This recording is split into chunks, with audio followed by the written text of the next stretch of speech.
ಸ್ವಾಗತವನ್ನು ಕೋರುತ್ತಾ ನಮ್ಮ ಶಿಕ್ಷಣ ಇಲಾಖೆ DDP ಆಫೀಸರ್ CEO ಮೇಡಮ್ ಆದಂತಹ ಶ್ರೀಮತಿ ಚಂದ್ರಕಾಂತ ಮೇಡಮ್ ಅವರು ಇಲ್ಲಿದ್ದಾರೆ.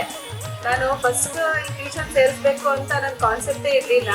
ಸೊ ಫಸ್ಟ್ ನಂಗೆ ಮ್ಯಾಮೇ ಹೇಳಿದ್ದು ಅಲ್ಲಿ ಓಪನ್ ಆಗ್ತಿದೆ ನೀನು ಹಾಕು ಟ್ಯೂಷನ್ಗೆ ಅಂತ. ಸೊ ನಂಗೆ ಆಗ ಮೇಡಮ್ ಹೇಳಿದಂಗೆ ನಮ್ಮ ಸರ್ಕಾರ ಏನು ಹೇಳುತ್ತೆ ಅಂದರೆ ಮಕ್ಕಳಿಗೆ ಟ್ಯೂಷನ್ ಬರ್ಡನ್ ಇರಬಾರ್ದು ಅಂತ. ಸೊ ಆ್ಯಸ್ ಎ ಟೀಚರ್ ನಾನು ಏನು ಅನ್ಕೊಂಡಿದ್ದೆ ಅಂದರೆ 3 hours ಹೋಗಿ ಮಕ್ಕಳು ಕುತ್ಕೊಂಡು ಓದೋದು ಅದು ಯಾವ ಮಕ್ಕಳಿಗೆ ಎಫೆಕ್ಟ್ ಆಗ್ಬೋದು, ಮೆಂಟಲಿ ಡಿಸ್ಟರ್ಬ್ ಆಗ್ಬಿಡ್ತಾರೆ, ಒಂಥರ ಟಾರ್ಚರ್ ಅಂತ ಭಾವಿಸ್ಕೊಂಡಿದ್ದೆ. ಬಟ್ ಅದು ನಾನು ಇಲ್ಲಿ ಮೇಡಮ್ ಹೇಳಿದ್ಮೇಲೆ ನೋಡೋಣ ಇವ್ರು ಎಲ್ಲ ಥರದ 8 ಥರದ ಆಕ್ಟಿವಿಟೀಸ್ಗಳನ್ನೆಲ್ಲ ಮಾಡ್ತಿದ್ದೀವಿ ಅಂತೆಲ್ಲ ಕಾಂಪ್ಲೆಕ್ಸ್ ಮಾಡಿಸಿದ್ರು.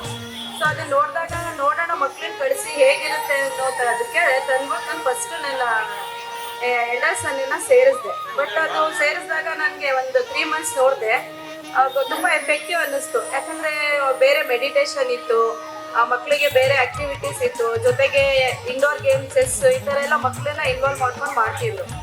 ಸೊ ಹಾಗಾಗಿ ನಾನು ಏನು ಮಾಡಿದೆ, ಮತ್ತೆ ನನ್ನ ಯಂಗರ್ಸನ್ ಕೂಡ ತಂದ್ಬಿಟ್ಟು ಇದೇ ಅಕಾಡೆಮಿಗೆ ಸೇರಿಸಿದ್ದೀನಿ. ಸೊ 2nd year ರನ್ನಿಂಗ್ ಇದೆ.